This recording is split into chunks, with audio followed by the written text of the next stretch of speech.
자, 이제 수업을 시작해 볼게요. 이번 시간에는 자신과의 관계에 도덕적 행동하기 위해 필요한 것은 무엇인가에서 도덕적 추론과 비판적 사고는 어떻게 하는가에 대해서 알아볼게요.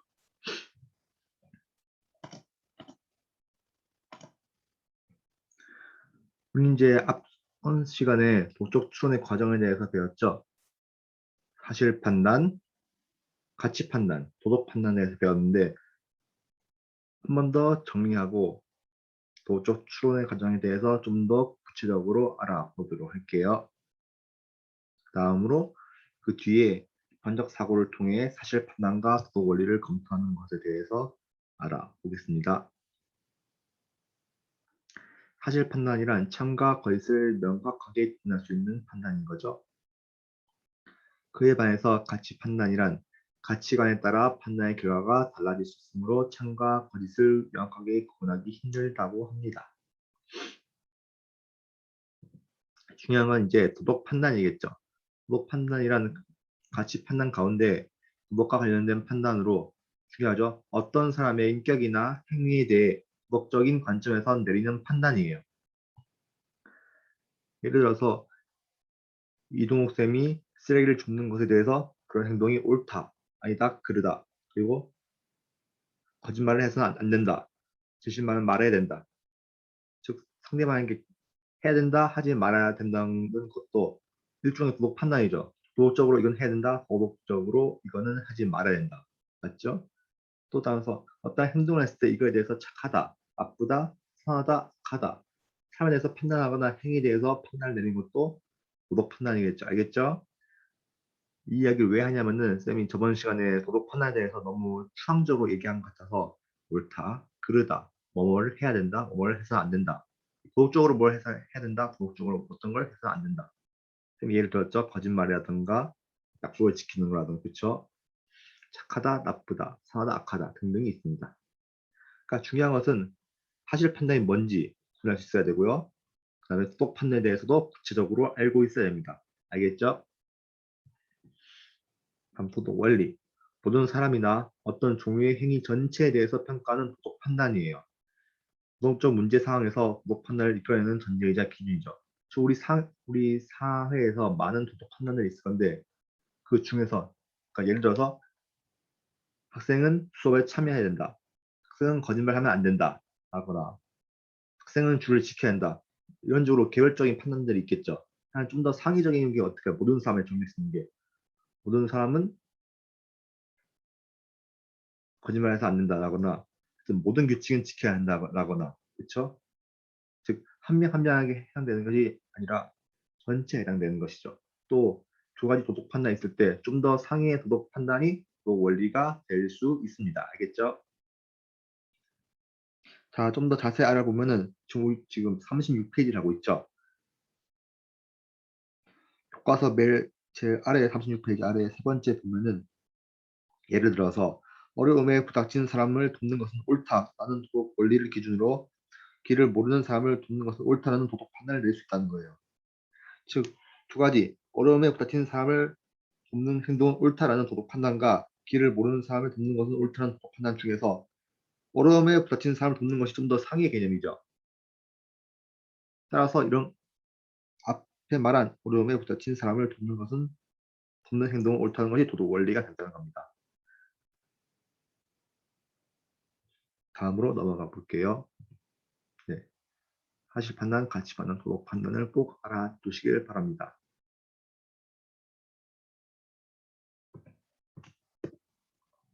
자, 이제 도덕적 추론을 어떻게 할까를 알아볼게요. 3단 논법의 형식으로 이루어질 수 있다는 것인데 대전제, 소전제, 결론 어떻게 사람이 논리적으로 결론을 이끌어내냐는 거예요. 이거에 대해서도 할 말이 많지만 깔끔하게 핵심 시험에 나올 만한 이야기만 해보자면은 자, 모든 사람은 죽는다. 똑같은 사람이다. 다 맞는 말이죠. 중요한 것은 이렇게 결론을 어떻게 하면 소크라테스는 정답을 이끌어낼 수 있는가에 물론 이제 보통 우리는 대화를 할 때 모든 사람은 죽는다. 똑같은 사람이다. 따라서 소크라테스는 죽는다. 이런 식으로 말할 수 있겠죠. 하지만 우리는 평소에 같은 말을 반복하는 사람에 대해서 어떻게 생각하나요? 싫죠. 마찬가지로 같은 말이죠. 같은 말이죠. 같은 말을 생략해버리고 밑으로 내린다 하면 어떻게 된다고요? 이게 내려오죠. 시가 내려와서 소크라테스는 죽는다가 내려오죠. 죽는다. 이렇게 결론이 된다는 겁니다. 논리적으로. 그러니까 어렵게 생각하지 말고 간단한 매우 쉽게 이야기해보자면은 모든 사람 같은 말이니까 제끼고 내리자는 것이 판단 논법의 형식이에요. 이것만 알아두면 될 것 같아요. 참고로 자세한 것은 교과서를 한 번 더 읽어보면 좋을 것 같습니다.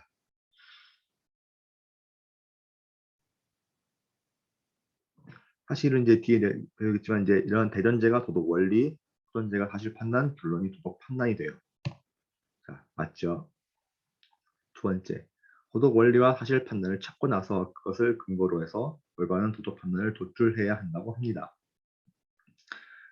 도덕 원리란 남에게 피해를 주는 행동을 해서는 안 된다.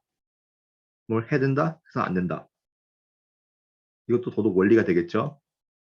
도덕 원리에서 사실 판단. 극장 안에서 휴대전화를 사용하는 것은 남에게 피해를 주는 행동이다. 라고 할 수 있겠죠.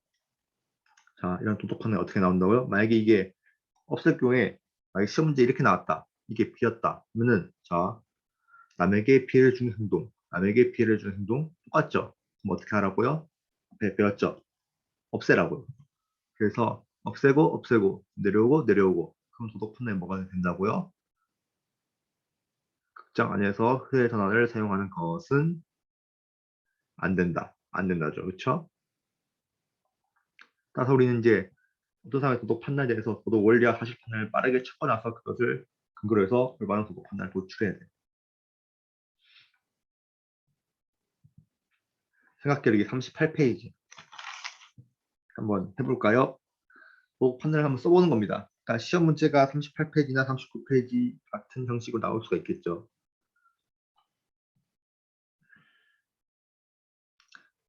네, 했을 거라 생각하고요. 자, 도덕 원리에서 곤란한 상황에 부딪히는 사람은 도와주어야 한다. 원리죠. 뭐 해야 된다. 사실 판단. 승강기에서 버튼을 누르지 못하는 아이는 곤란한 상황에 부닥친 사람이다. 사실 판단이죠. 따라서 도덕 판단으로 승강기에서 버튼을 누르지 못하는 아이를 도와주어야 한다는 도덕 판단이 나올 수가 있습니다. 다음 넘어가 볼게요. 다음 41페이지 넘어가 봅시다. 1페이지에 자료 2번 나의 실천을 판단 논법을 통한 실천인데 나의 실천을 실제로 판단 논법에 따라 이루어질 수 있다. 한 가지 예를 검토해 보자.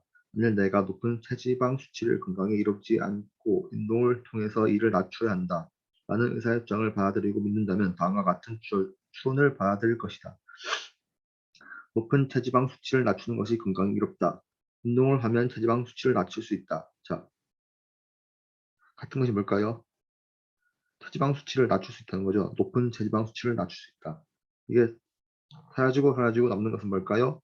운동을 하는 것은 건강이 이롭다만 남는다는 것입니다. 우리는 이와 같이 1, 2, 3과 같은 심사숙고의 과정을 통해서 운동을 해야 된다는 결론에 이르고 이를 실천할 수 있겠죠.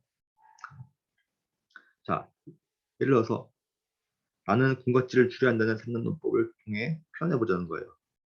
나는 군것질을 줄여야 한다. 그런 걸 했을 때, 자, 몸에 좋지 않은 행동을 줄여야 한다. 라는 것이 상해의 뭐 원리가 있다면은 후전제로 내가 군것질을 하는 것은 몸에 좋지 않은 행동이다. 제끼죠.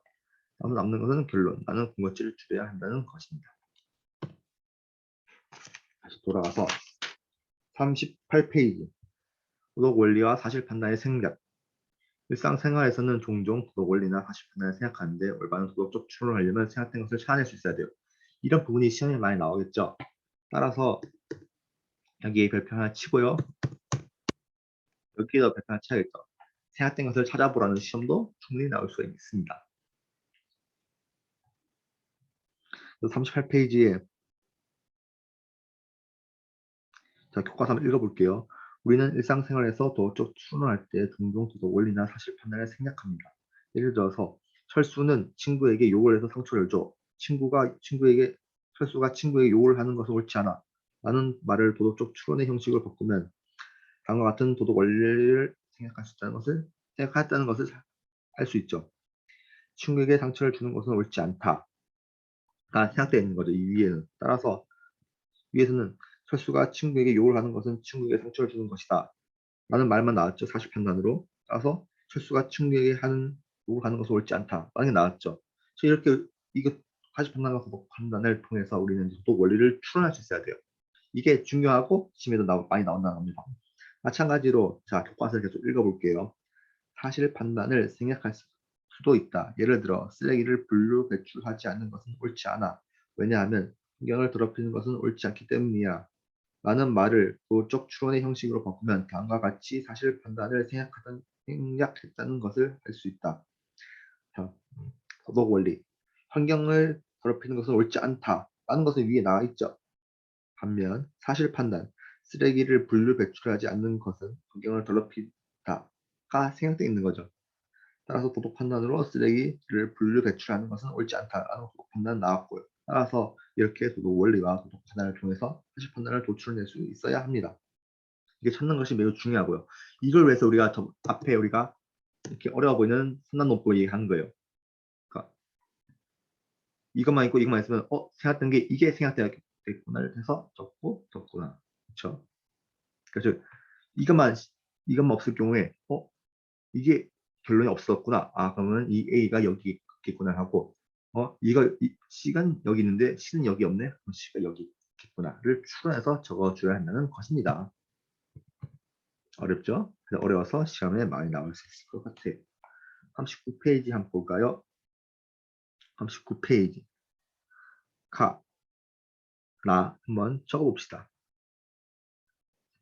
나에서 생략된 진수를 채워 도덕적 추론을 완성해 봅시다. 자, 해볼게요. 도덕 원리. 부당한 방법으로 이익을 얻는 행동은 옳지 않답니다.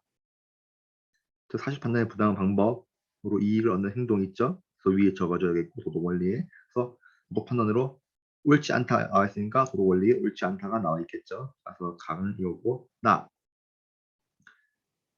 사실 판단에는 해치기를 남에게 피해를 주는 행동이다 라는 사실 판단이 들어갈 수 있겠죠. 왜냐하면 도덕 판단에 해치기가 내려왔고 그리고 도덕 원리가 주목되는 말이 남에게 피해를 주는 행동이라는 것이 들어가야 하니까. 알겠죠? 우리 지금 39페이지를 하고 있어요. 그죠? 다음 세 번째, 비판적 사고를 어떻게 할까? 비판적 사고예요. 그러니까 우리가 학습 목표 두 번째가 이제 비판적 사고를 하는 것에 대해서 알아본다고 했죠. 교과서 선생님 39페이지를 잘 보면은 사형 제도를 유지해야 범죄를 확실히 예방할 수 있어 라고 여자가 말하니까 정말 사형 제도로 범죄를 예방할 수 있을까? 우리는 이런 식으로 평소 대화에서 비판적으로 분석을 하죠. 상대방의 말에 대해서. 그 비판적 사고란 도덕적 추론의 근거가 되는 사실 판단과 도덕 원리를 검토하는 거예요. 또 뭐가 있을까요? 예를 들어서 우리 보통 대화를 할 때 모든 악한 사람은 제거돼야 돼 라거나 아니면 모든 사람은 진실만을 얘기해야 돼 라거나 이런 뭐 말들이 있다 해보죠. 다양하게 우리 말 주장을 하겠죠. 도덕적이든 아니든 이거에 대해서 검토하는 건데 여기서 중요한 첫 번째 사실 판단 검토예요. 정보의 원천 평가 사실 판단이 근거가 되는 정보를 검토하는 거예요. 즉 상대방의 주장이 진짜로 사실인 주장인 것인가 아니면 그러니까 사실적인 주장을 하는 것인가 아니면 사실이 아닌 주장을 하는 것인가를 검토해 본다는 거예요.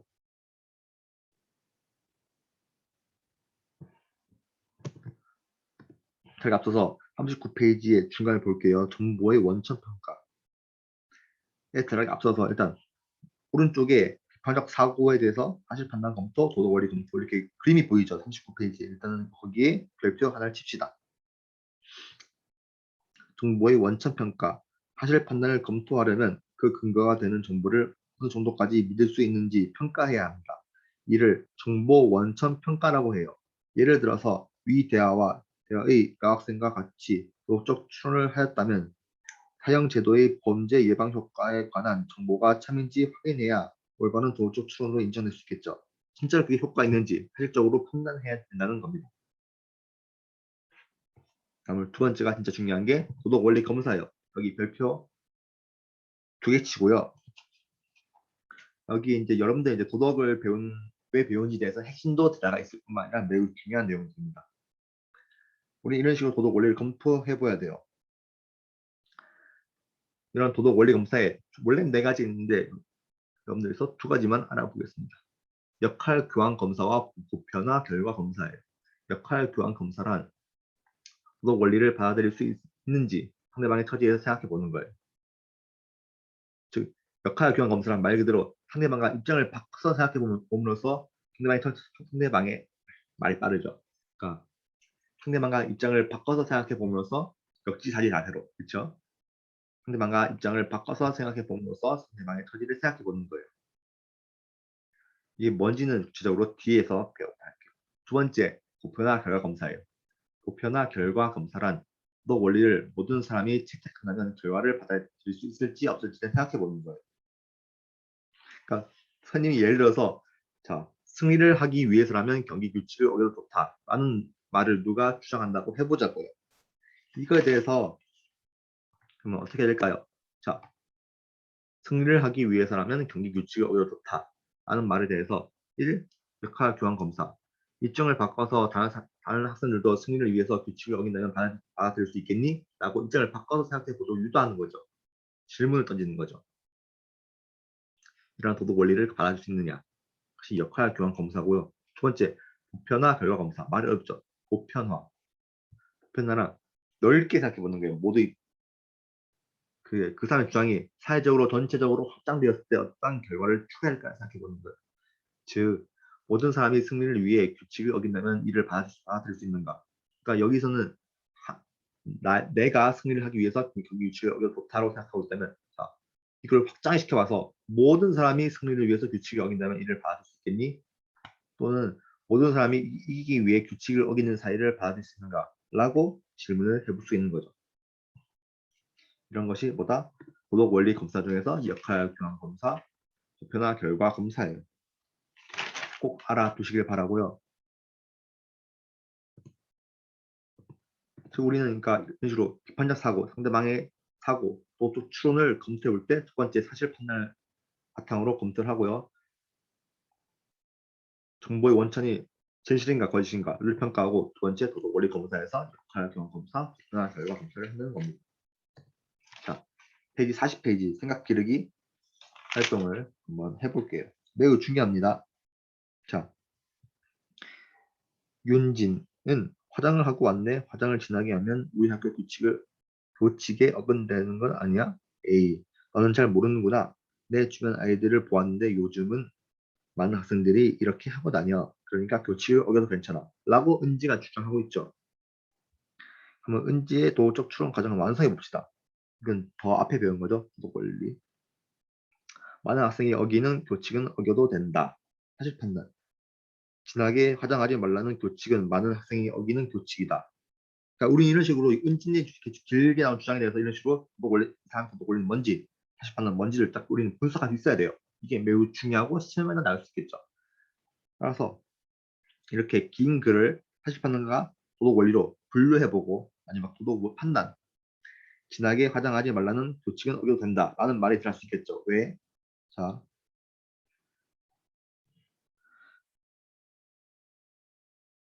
많은 학생이 어기는 교칙인 도덕 원리와 사실 판단 둘 다 나오죠. 따라서 없어지고 내려오는 것이 진하게 화장하지 말라는 교칙은 내려오고 어겨도 된다는 내려오는 거죠.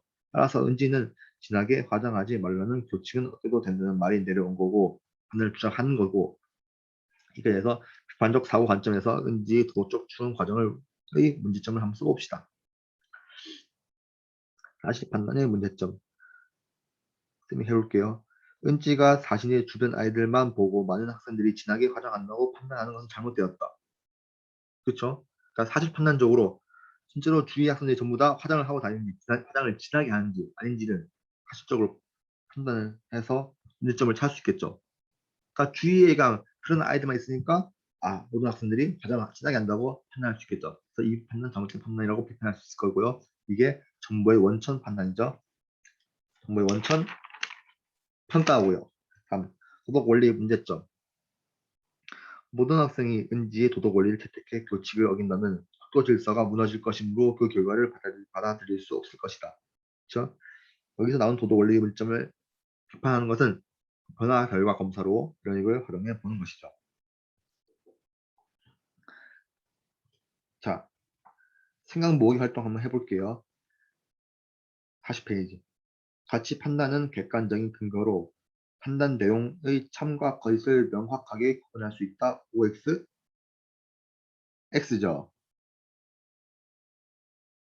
객관적인 근거로 해서 판단 내용의 참, 거짓을 명확하게 구분할 수 있는 것은 사실 판단이에요. 가치 판단은 사람의 가치관에 따라 서로 다를 수가 있는 판단인 것이죠. 다음 2번. 도덕적 추론은 땡땡의 형식으로 이루어질 수 있다. 3단 논법의 형식으로 이루어질 수 있겠죠. 3단 논법의 형식을 잘 알아두면 되고요. 우리 다시 돌아와서 마지막 정리해 봅시다. 자, 우리는 이제 목적 추론과 비판적 사고는 어떻게 하는가에 알아보기 위해서 목적 추론 과정에서 사실 판단, 가치 판단, 도덕 판단을 알아보았고요. 비판적 사고를 통해서 사실 판단과 도덕 원리를 검토할 수 있기 위해서 사실 판단에서는 정보의 원천 평가 이렇게 보는 거고요. 도덕 원리 검토를 중요하다고 했죠. 도덕 원리 검토를 하기 위해서 도덕 원리 검사를 하는데 도덕 원리 검사로 뭐가 있다고요? 넘어가 볼게요. 도덕 추론도 반드시 알아두고요. 판단도 알아두고 비판적 사고를 위해서 정보의 원천 평가, 그다음에 도덕 원리 검사, 역할 교환 검사, 변화 결과 검사 두 가지가 중요하다. 이런 것을 알아보았어요. 역할 교환 검사란 상대방과 입장을 바꿔서 생각해 보는 거고, 보편화 결과 검사는 모든 사람이 채택한다면 어떤 결과를 일어날까를 생각해 보는 겁니다. 아시겠습니까? 네. 잠깐 넘어갔지만은 도덕 원리 다시 판단, 도덕 판단을 꼭 잘 알아두고요. 그러니까 이런 식으로 분류해서 물어보면 매우 쉬운 문제겠지만 우리 교과서 뒤에 우리 문제 풀 때 나왔던 것처럼 한 줄에 길게 주어놓고 그러면 학생들이 이것은 사실 판단이다. 이거는 도덕 원리다. 혹은 이건 도덕 판단을 분류해서 이게 빈곤이 무엇인가를 채워 넣을 수 있어야 되는 것도 매우 중요하다는 것을 알아두시길 바랍니다. 이상입니다.